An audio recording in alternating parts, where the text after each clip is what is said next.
This is like saying that right now you probably still have people in a penitentiary back from 1990 that had 2 rocks in his pocket, but a white dude can poison the water of a whole city and don't go to jail. Mm-hmm. Like they strategically was taking us out of households. Now what that does to the kid, yes, is absolutely jacked up. I agree with everything you said. Once the male was gone out the house, my view on it is, how did the man get taken out of the house? Period. Even then, every few years or decades is something that's being done to let us know that we can do whatever, whenever, however. The government. Period. That stand up, that right to stand up for yourself law, or the stand your ground law. I didn't research them all, but we have cases documented where it don't work both sides. It just don't work both sides. You can't be out here in the hood and talking to the cops however you want to. Like, you straight gonna get mopped. And then all they gonna do is go downtown and say you were resisting arrest, you was throwing up, blah blah blah. The car smelled like weed, even though you don't smoke weed, whatever. Then you go down there. Most black people can't drop 10 bands on a lawyer right now, so you got a government dude that could care less about you, whatever. They telling you to plea, whatever, and here you go caught up in the system. Then they want to put you on probation for 199 years. How did you get arrested? You can get arrested for talking back to the cops. Stand your ground law. When your music is too loud and whatever, and it's before 8 o'clock, so you ain't breaking no noise ordinance or whatever, then... Do black people give the police a reason to arrest them? Everybody does. Yeah, but do black people go extra to be extra and do extra shit? Like... Yes. Okay, I'm glad you will at least admit that. So, okay, you go to jail. However, it's the eyes that you're looking at it through. So by my and your standards, I'll bow down to that. I'll bow down to that. And I would actually go as far as to call it ghetto. Yes, I would. However, when you are the person that always advocates laws, there is no law that say my rims can't be 24 inches. Now, sure, but why did he pull you over? He pulled you because over you look like a drug dealer. He pulled you over because your windows were tinted. It's illegal to have your windows tinted. So I'm going to pull you over. Okay. And then the thing is, you're going to have your note that says your doctor says you can do it. But you're going to talk to me in a slick way and do it. And then I'm going to say you got the, and then it might smell like weed. So. Or not. Hopefully I'm going to let you go on your way. But then that's only a few people that have the windows tinted. They have the excuse. And it could be anything. You bought a car. You bought a car that came factory with the front window tinted. That's true. Right? And I didn't get pulled over for it, but I did get guns drawn on me at Saginaw and Waverly because I had my windows tinted. Who can I blame there? They didn't know who was in there. They just knew somebody pulled away from the scene with the same kind of car. I had my windows tinted. Pull this car over and get all the guns on them. Did 30 seconds? That's my fault. But 30 seconds before that, do you think that whatever you did warrant looking down the barrel of a pistol? Could you have been pulled over? I don't know what that person did. Okay, I'm asking you. Not me, but there was mistaken identity no, because every single person, who I was. Every single person has to use the necessary keyword force in anything. I believe that cops, which play a vital role in our community, they're the first step of locking us up. Have seen so much negative shit that they assume everybody's negative and got something to hide. They're desensitized about giving people the benefit of the doubt because they see so much negative shit in their defense that they treat everybody as though they got something to hide or whatever. So pulling your pistol out on somebody should be your last line of defense when not cooperating, resisting arrest, trying to run from me, trying to whatever. There's a lot of times where you can just question somebody like you that were brought up in a 2-parent household that know right from wrong, that know blah blah blah, that it could have been resolved a different way. People that's reaching for their information out their glove box got drawn on.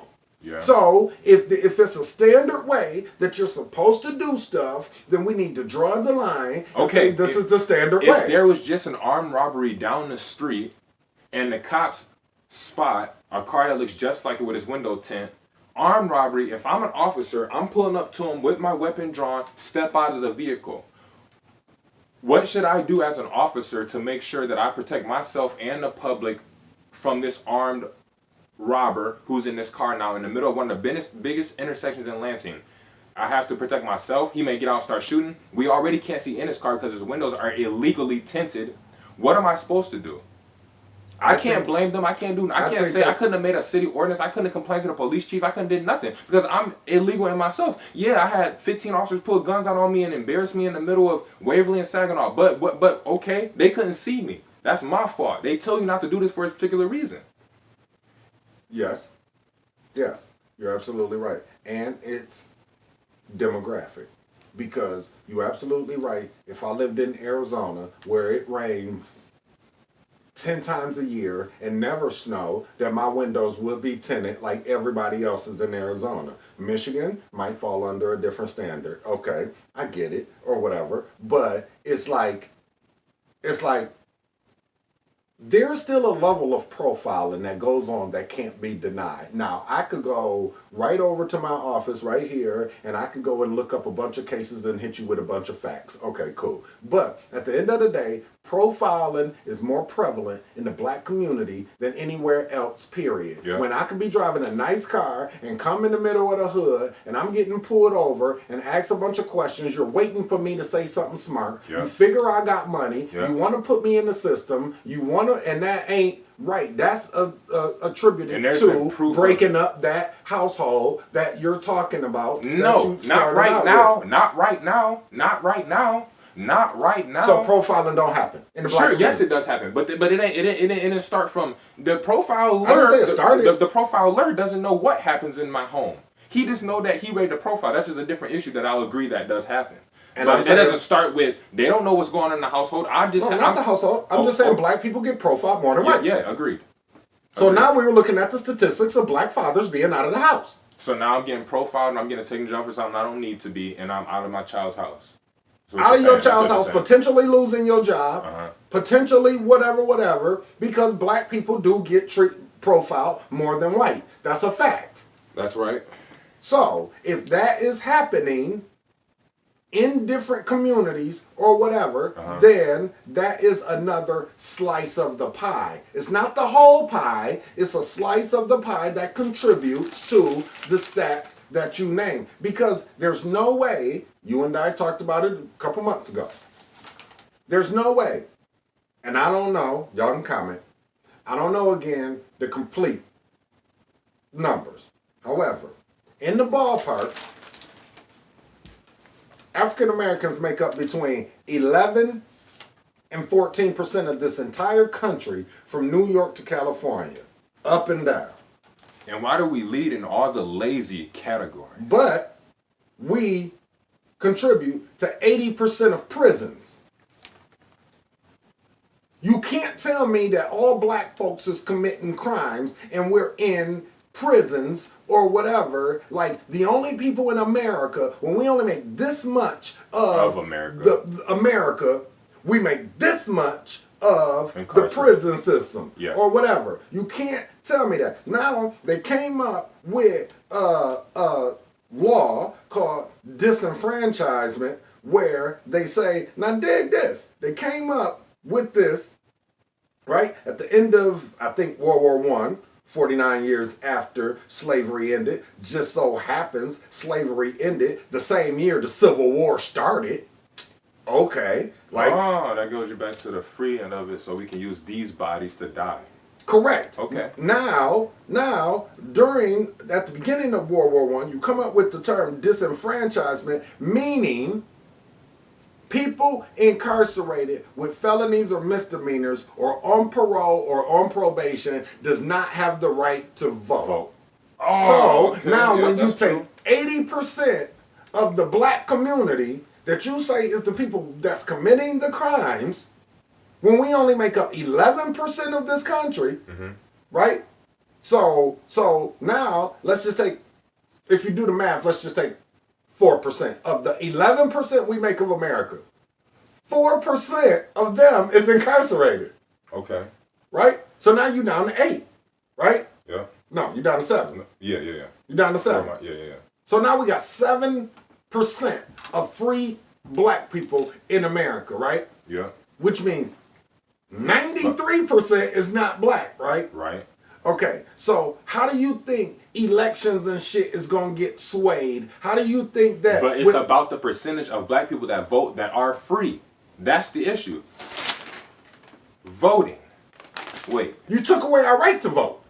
How? No, I didn't. There was up until a certain year, we couldn't vote by law. Yeah, but we're talking about way back then. What are we doing now to change curves? Now we're not voting to change curves because a lot of us wasn't educated and don't have. But we can now be educated. We can do the research. We can Google. We can do this, do that, and the other. But we do not do that. We do not educate ourselves to know about politics so that we'll feel like our vote matters. I'm one of those people. Call me ignorant or whatever you want. I'm not fully convinced our individual vote matters anyway. However, if it does, I want to make sure that I vote so that if it does count, I'm not 100% convinced there's a heaven and hell. If it is, I want to make sure that I'm on the good side. So I'm saying that 1968 to 2000, whites voted more every election. And this is the presidential election. This is every 4 years. So 68 to 2000, that was only probably 10, I don't know, something like 8 elections or something, I don't know. However many years divided by 4. All right. So whites voted every single election more, except for 2008, when you know who was running for the president, Barack Obama. Now this is the thing right now. 80% or more of what? What are you saying? I didn't say 80%. In 1968 through 2000, whites voted more every election. There was more white people that voted than black people that voted. I am taking into consideration the amount of people who are out, and I am going by percentages, not by total number. Obviously, if there's 55 million white people out and free and only 5 million black people out and free, we're not going to have as many people that vote. I understand that. I'm not talking about actual number. I'm talking about percentage of free people that actually went to the polls. They got something sent to their address telling them where to go register at to do blah, blah, blah. Half of us do it in the trash. Okay. So let's say that out of 7 billion people on the planet. Yeah. Let's take out all the other races. Let's take out all the other races. But not 7 billion because just presidential election is here. Unless you're going somewhere else with it. Okay. So 300 million, 350 million. So 350 million. So free about 200. I don't know, but a little. How many out of 350 million people would you say is black? If it's just give a number. If it's 10%, 12%, then 350, 35 million, 36, 37, 40 million. Out of the 350 million is black. 35 million, 10%, 11%. Okay. So we're taking the 35 million. Yeah. And taking a percentage of that. Yes. Versus the percentage of everybody else, which we're just gonna say everybody else is white, even though we know they're not. True. Okay. Right. That's mixed with other races too. And, you got me there. And we're just gonna say the percentage of that or whatever. So if you got me there, like the numbers don't jive. They just don't jive, and I haven't sat down and calculated and broken down. Actually, hold on. Extremely, but at the end of the day, there is still a thing about. Okay, so let's get to the meat and potatoes before we make it real long. No, we back on vote because you was talking about vote. I still got information about vote, and I'll put my information in a link. I got it from census.gov, and that's where I got these numbers as far as the vote go. And now that I